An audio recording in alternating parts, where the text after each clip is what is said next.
The jail booth became a confessional, full of admitted sins, forgiveness, and answered prayers. In the midst of his ramblings about how and why he could do better, I heard myself mumble, "Brother, we need you." All right, brothers. All right. We are back. Black Man Lab After Flow. We're in Albany, Georgia. This beautiful place in Southwest Georgia, having conversation with brothers from all walks of life. And y'all are just, it was rich. It was rich. It was a rich experience. We grappled with some things and just talked through situations. And so, first, will y'all introduce yourselves? Let them know who you are. Come on, lean in here. Okay. Brother Marine Corps. Simplify. Hoorah! I'm Will Davis, a.k.a. Mr. Albany, retired Procter & Gamble Marine veteran. And the event tonight was just awesome. I actually saw it on Facebook on a friend's little story. And I was like, and it was a female. So I was like, what is this? And so then I called my neighbor, my friend, and I was like, hey, I'm picking you up. And he was like, okay. And we're here. That's beautiful. Yeah. You just saw it. You saw the imagery. You saw what was happening. Yeah. And you said that was a space that I needed to be in. Exactly. Brothers, that's all we need. Wow. When you hear it, when you see it, and you say, that's probably where I need to be, it is where you need to be. So wherever you see that Black Man Lab, that logo, wherever you see Black men gathering to be about the business of our community, show up. Show up. The timing is right. Chief, how you doing? I'm doing great. Good. Thank you. Introduce yourself. Tell them about yourself. Yes, my name is Eugene Anderson. I'm a retired assistant chief here at the Albany Fire Department. My second fire department, as I was on the Boston Fire Department in Massachusetts for 22 years. Wow, that must have been different. It was high-rise buildings, but decided to settle in here. Found myself a nice, sweet Georgia peach, and so that brought me down here to Georgia. Yes. Sweet Georgia peach. Yes, do it sir. every time. Yes, sir. Yes, sir. And I'm done in. But yes, sir. But it was great being here tonight. Like my brother said, he called me up, and I know him. And so I know if he's a part of it, it's going to be something that's going to be, fulfilling, and something that's going to be of wisdom. Right. And something that's going to, we're admonished, not to waste our time, so I know it's not going to be a waste of time. Yes, and sir. So that's why I'm here. Yeah, wow. yeah. Yes, sir. It's interesting in the art of leadership, they Obata Shaka talks about that people don't join organizations, they join other people. And this is an example of it, is that you joined him. You didn't join the organization. You joined, hey, that's a good brother, right? And so where good brothers gather, I should gather with them. And so that's an organizing technique. We got to work on that. My brother, you done slid on down here to the dirty South. From where? Tell the people your name and where you from. All right, my name is Nickerson Gene Lewis, and I'm from Toms River, New Jersey. I'm a junior at Albany State University. This is my first semester because I just transferred. I went to a community college, and now I'm here. And I just seen this because I'm in the group Males. It stands for Men Advocating for Leadership, Excellence, and Success. And like they sent the picture that you guys have, and that was on the TV downstairs. And I was like, it said Black men. As soon as I see Black men, I know I got to go to it. I know I got to know what someone's talking about. So now I'm here, and I'm glad that message that we had like an hour ago, it was good. So I'm just happy to be here tonight. Hey man, that's beautiful. We're in Jersey. What part of Jersey? So it's like the East Coast. Like I don't know if you heard of the show The Jersey Shore. Yeah. I live like 20 minutes from where it was filmed, so like that's where kind of where I'm from. All right. Well, welcome, man. Welcome. Thank you. Down in the South. Yeah. Georgia's largest HBCU. I love it. It's Albany the best State, HBCU. Golden Ram. Both of my sisters. My sister goes to North Carolina A&T and Delaware State, but this is the best HBCU. Oh wow! Again, representing the best HBCU. So all you HBCUers, see, I say I'm a pan pan, meaning all HBCU. So I'm down with everybody. If you HBCU, I'm down. I can do that since I went to the Naval Academy. So I get to pick them all. Well, you went to Bowie State as well. I did. I have a master's from Bowie State University, the oldest HBCU in the state of Maryland. Just trying to get y'all, I'm going to help y'all with that, right? Rev, you were here again tonight, have been traveling with a purpose. Sure. Speak on your purpose for traveling and being in these spaces. Well, the gathering of black men is important. It's important just because when we come together as builders, warriors, and healers, some amazing things can happen, not just now, but for generations. Like there's a generational line that was course corrected today, and the benefit will redound to the children and the grandchildren.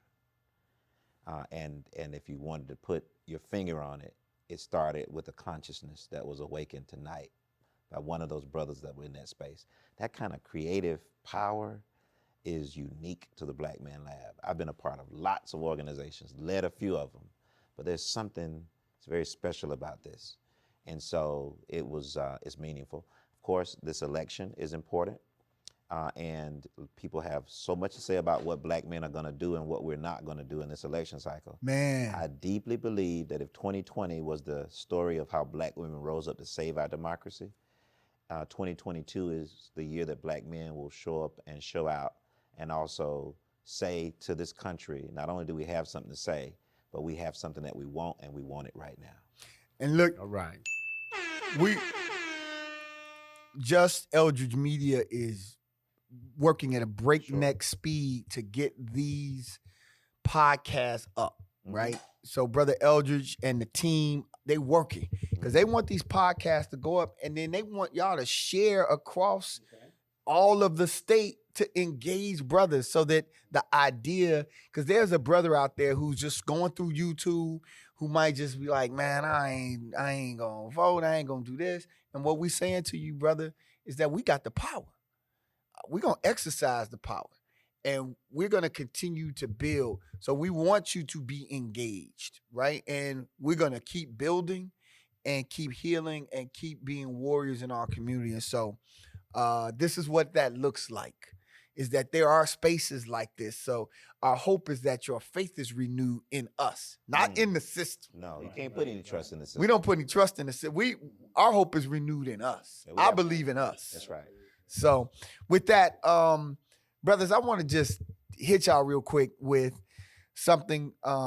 If you can think of one area that you want to see improved, right, as it relates to us as black men or our community, that the government can have an impact on. One area.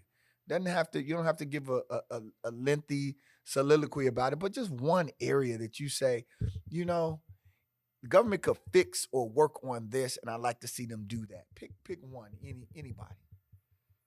I would just suggest with the government entities, as stated earlier, with the amount of African-American males that we have in positions of power just here in Albany, you look at most other cities, there's a reach back and pull up. And I'm not saying that that's not happening. I'm not saying that. I'm saying it's not happening enough. Or in other areas, other cities, it's obvious that you helped me. Here, there's still that struggle to get to the table. And when I talk to people, I'm real clear. We are sitting at the table, so we know where the bodies are buried, meaning we know the dirt on everybody, and we know where the pocketbooks are, which is where the money is. So my concern is, why does our east side and our south side look the way they look when we are at the head of the government and at the table? Hey, those are hard questions. And those are questions that have to be asked and ultimately answered. And one of the ways that folks are held accountable are through elections, right? That there are consequences. Yeah. There are consequences. But outside of the election cycle, 365 days of the year, the New Georgia Project, and I know other groups that are working on the ground as well, like Black Voters Matter, are about building Black power Right. to do this work, not just to elect somebody, but to hold people accountable, to produce better candidates who can hold those seats, who will be accountable.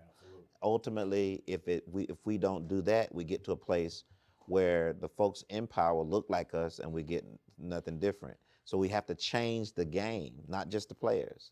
If you change the players and not the game, you'll get the same results. Man, that's system, It's right? system Stand up, Georgia. My sister Deborah Scott, Yes. always on the grind. That's right. So it's so many, and that's the beauty of it, is that I have gotten a chance to meet more folks that I ever thought were working, to try to change and shift the narrative. Mm-hmm. Brothers, we want to ask you as we get ready to wind up here is habits, rituals, and disciplines. What is it that you do, right? Because you're speaking to the whole Black man lab world, right? Because this is worldwide.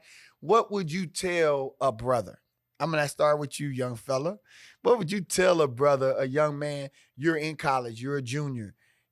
You went to community college first. Now you're here. You loving it.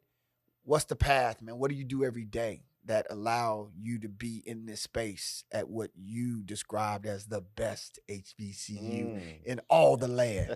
Yes. So I'm a very punctual guy. So like I like to write down my days, make sure like what I do is what gets done in that day. And at the end of the day, I like to lay in my bed and all like either darkness or like quietness, and I just like to breathe and think about what I've done right and what I've done wrong, and just like to think about my day and see the things that I could have done like differently or done better. And the next day, like I just try to be better every single day. Like we were doing affirmations. Like starting tomorrow, I want to wake up, do some affirmations. Like that's like God.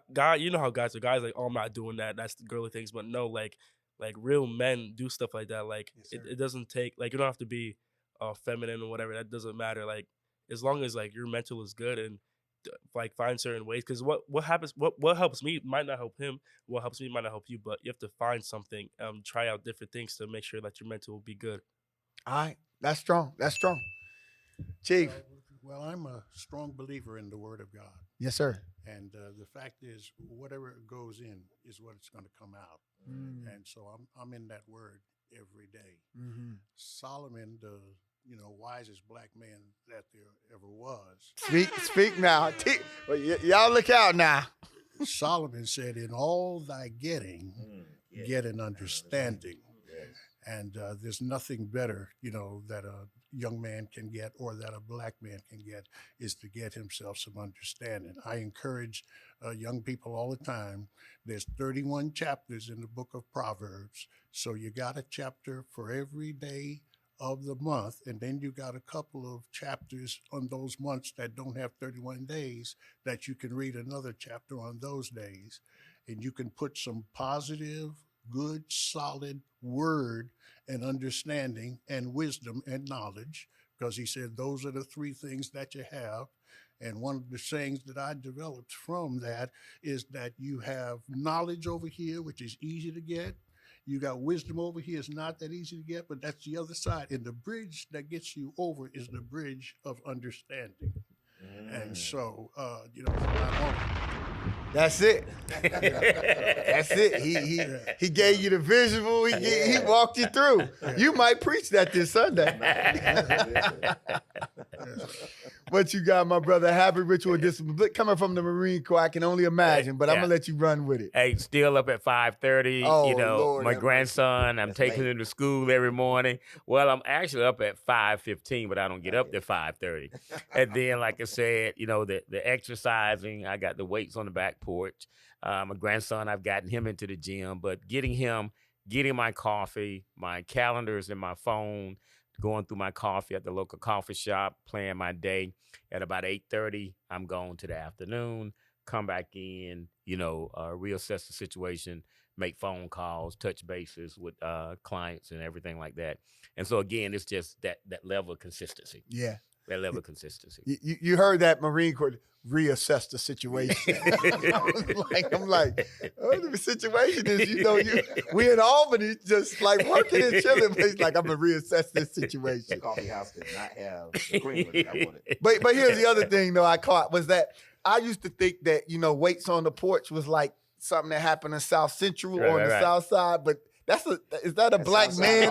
Southside Albany represent. Throw them weights on the back porch, boy, or the front porch. There you go. There you go. That's right. Well, brothers, we appreciate you. We really appreciate the New Georgia Project partnering with the Black Man Lab Absolutely. to power this tour. And meeting you, brothers, has in many ways given all of us a boost, a shot in the arm. Yeah. And that's what we hope that this powerful podcast being produced by Just Eldridge Media will do. It will just spread out and give all of us a shot in the arm to keep pushing forward. I think it's wrapped up in, you said Albany State is the best HBCU. I think the motto of Albany State just sums it up: a past to cherish, a future to fulfill. So the future is bright with the brothers that I saw here in Albany tonight. Let's give it up, brothers. Thank you.